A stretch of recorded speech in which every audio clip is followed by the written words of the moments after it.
Praise the Lord. आप सभी को जय मसीह की। खुदावन यीशु के पाक जिंदा और जलाली नाम में आप सभी को सलाम। Greetings to you in Jesus mighty name. मेरे भाइयों, मेरी बहनों, इससे पहले कि मैं आज के वचन को आपके साथ शेयर करूं, मैं आपको उत्साहित करना चाहता हूं। I want to encourage you. Bible बताती है यूसुफ के भाइयों ने उसे बेच दिया। जिन लोगों ने उसे खरीदा उन्होंने उसे कहीं और बेच दिया और उन लोगों ने उसे कहीं और बेच दिया।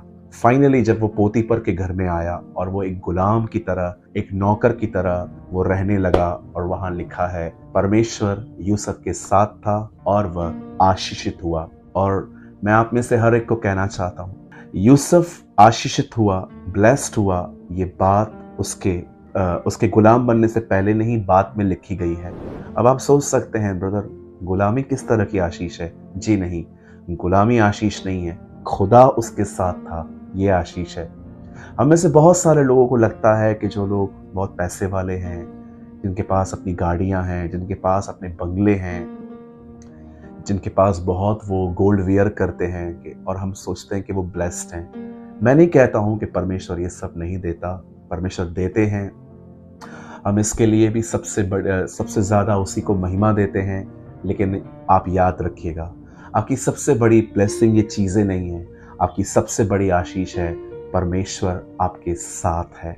तू उसका नाम इम्मानुएल रखना, जिसका अर्थ है परमेश्वर हमारे साथ। खुदा आपके साथ है और वो आपसे प्रेम करता है। कभी इस बात पर बिलीव न करें कि वो मेरे साथ नहीं है, मैं उससे बहुत दूर हूँ। हमेशा इस बात पर बिलीव करिए कि वो आपके साथ है। और आज मैं एक सवाल के ऊपर आपको कुछ समझाना चाहता हूँ। बहुत सारे लोगों को लगता है कि परमेश्वर कुछ नहीं कर रहा, वो शांत है। और मैं आपको बताना चाहता हूँ, ये थॉट परमेश्वर की तरफ से नहीं है। It's not from our Lord. ये एक डेमोनिक थॉट है जिसका उत्तर आपको पता होना चाहिए, जिसको मैं बाइबल से बताना चाहता हूँ। मैं आपके सामने एक वर्ड रख देता हूँ। पहले ये वर्ड जो है वो इब्रानियों के 10 अध्याय में है, 10 का 38। पर मेरा धर्मी जन विश्वास से जीवित रहेगा, और यदि वह पीछे हट जाए तो मेरा मन उससे प्रसन्न न होगा। बाइबल बताती है कि एक समय था जब यीशु एक प्लेस पे था, और जब वो वहाँ पर परमेश्वर का काम कर रहा था, तब लोग बहुत ही गुस्सैल में थे और वो उस पर पथराव करना चाहते थे। और आप जानते होंगे, जब जीसस वहाँ से चला आया, उसी जगह से जहाँ पर वो चला आया, उसके पास में लाजर रहता था, जो मार्था और मरियम का भाई था। आप जानते, जब यीशु को मैसेज मिला कि वो बीमार है, तब यीशु अपनी जगह पे रुक गया। और 4 दिन के बाद जब उसे पता चला कि वो मर चुका है और उसे मरे हुए 4 दिन हो गए हैं, तब वो कहता है चलो हमें अभी वहां जाना है। तब थोमा उससे कहता है चलो मरने वालों के साथ हम भी मरने चले, क्योंकि वो बिल्कुल प्लेस पास में ही थी जहां पर वो उसे मारना चाहते थे। इसलिए वो एक ठट्ठा उड़ाता है, एक मजाक करता है कि चलो मरने जा रहा है वो, हम भी मरने को चले। और जब यीशु वहां पहुंचता है, आप सभी स्टोरी को जानते होंगे कि कैसे उसने 4 दिन के एक मरे हुए लाजर को मुर्दों में से जिंदा किया। अब मैं आपसे एक बात पूछना चाहता हूँ, अगर आप में से कोई ये बिलीव करता है कि मैं दुआएं कर रहा हूं लेकिन परमेश्वर काम कहाँ कर रहा है, तो मार्था और मरियम ने भी एक मैसेज भेजा था कि जिससे तू प्रेम करता है वो बीमार है। यीशु क्यों रुक गया? वो क्यों ठहर गया? वो उसी समय क्यों नहीं गया? वो क्यों इंतजार कर रहा था कि वो मर जाए फिर मैं वहां पर जाऊं? मेरे भाइयों, मेरी बहनों, वह समय जब परमेश्वर कुछ नहीं कर रहा, उस समय एक्चुअली परमेश्वर बहुत कुछ कर रहा है, और वो हमारे अंदर है।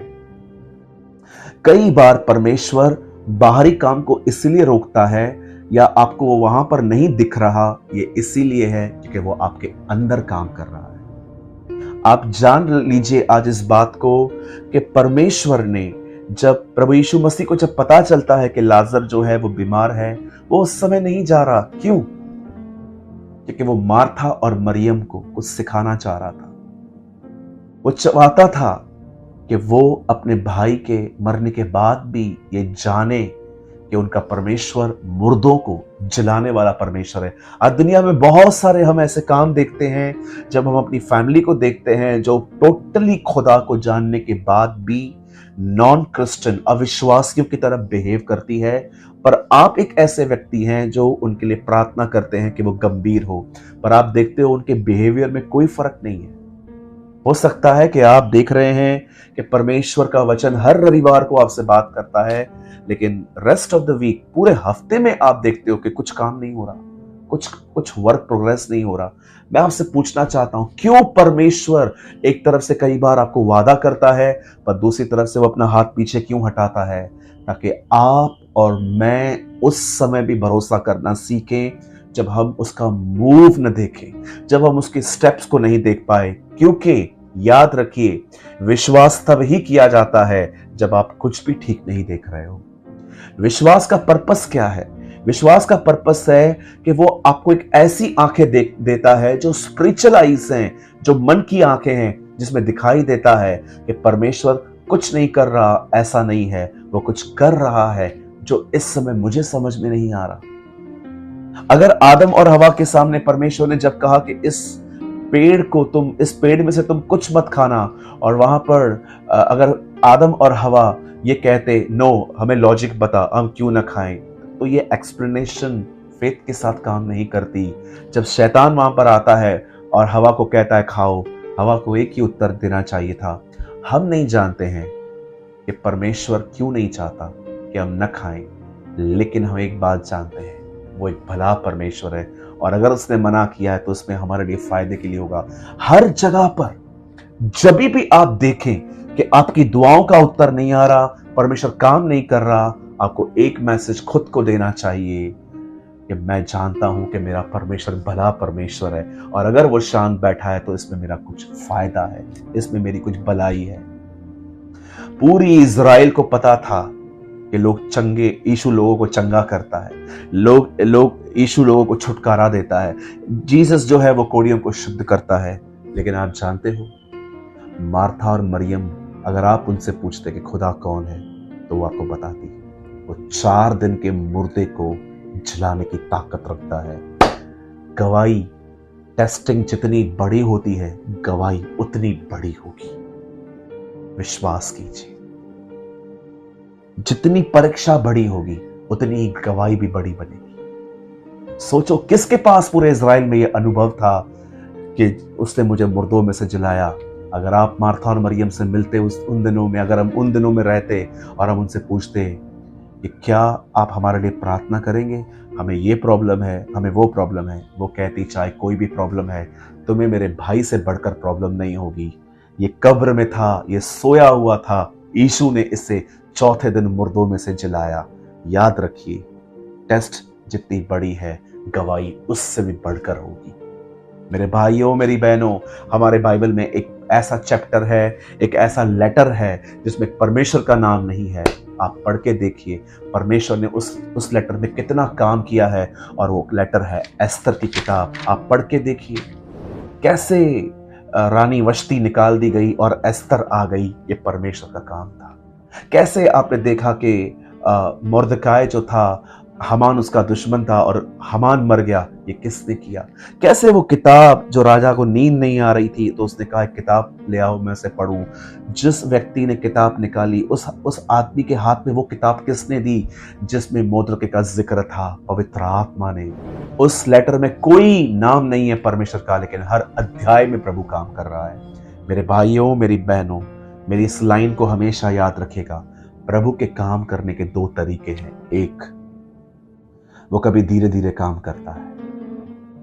आप जानते हैं, यरदन नदी के सामने जब मूसा ने लठ मारी, आप पढ़िए, वो सेम डे पर 2 भाग नहीं हुई है, वो अगले दिन 2 भाग हुई। जैसे जैसे हवा आती गई, लाल समुंदर 2 भाग हो गया।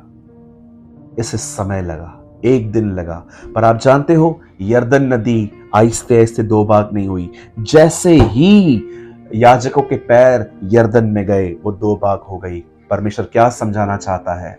मैं 2 तरीके से काम करता हूं। एक, मैं कभी कभी धीरे धीरे काम करता हूं, जैसे मैंने लाल समुद्र को धीरे धीरे हवा और पवन के थ्रू मैंने उसे हटा दिया। और याद रखिए, जब आप देखें कि परमेश्वर धीरे धीरे काम नहीं कर रहा, तो समझ जाइए वो कोई झटके से करने वाला है। He is our God. परमेश्वर काम नहीं कर रहा, ये सच नहीं है। परमेश्वर हमें पेशेंट रखना सिखा रहा है, वो हमें अपने करीब ले रहा है, वो हमें दिखा रहा है कि देखो जितनी टेस्टिंग बड़ी होगी उतनी गवाही भी बड़ी होगी। मेरे भाइयों, मेरी बहनों, परमेश्वर भला है, उसकी करुणा सदा की है। हम सिर्फ ये चाहते हैं कि चीज ठीक हो जाए, और वो हमें एक स्पिरिचुअली दानव जाइंट बनाना चाहता है, जिसका वो आने वाले दिनों में उपयोग कर सके अनुभव के साथ। मैं उम्मीद करता हूं कि आपने आज के वचन से आशीष पाई होगी, और हमेशा की तरह मैं आपको वही कहूंगा, अगर आप चाहते हैं कि हम बेसिक टीचिंग कंटिन्यू करें तो हमें कमेंट करके ज़रूर बताएं कि आप इन वीडियोस को देख रहे हैं, ताकि हमें उत्साहित मिले। आप में से जितने भी लोग इन वीडियोस को वॉच करते हैं, अगर हो सके तो एक कमेंट टाइप करके बताइए कि यस, मैं ये वीडियोस देखता हूँ। और सेकंड थिंग, अगर आपने आज के वचन में से कुछ खुदा से सीखा है तो भी हमें कमेंट करके ज़रूर बताएं। मैं विश्वास करता हूँ आज के वचन के द्वारा आपने आशीष पाई होगी। आप सभी को जय मसीह की।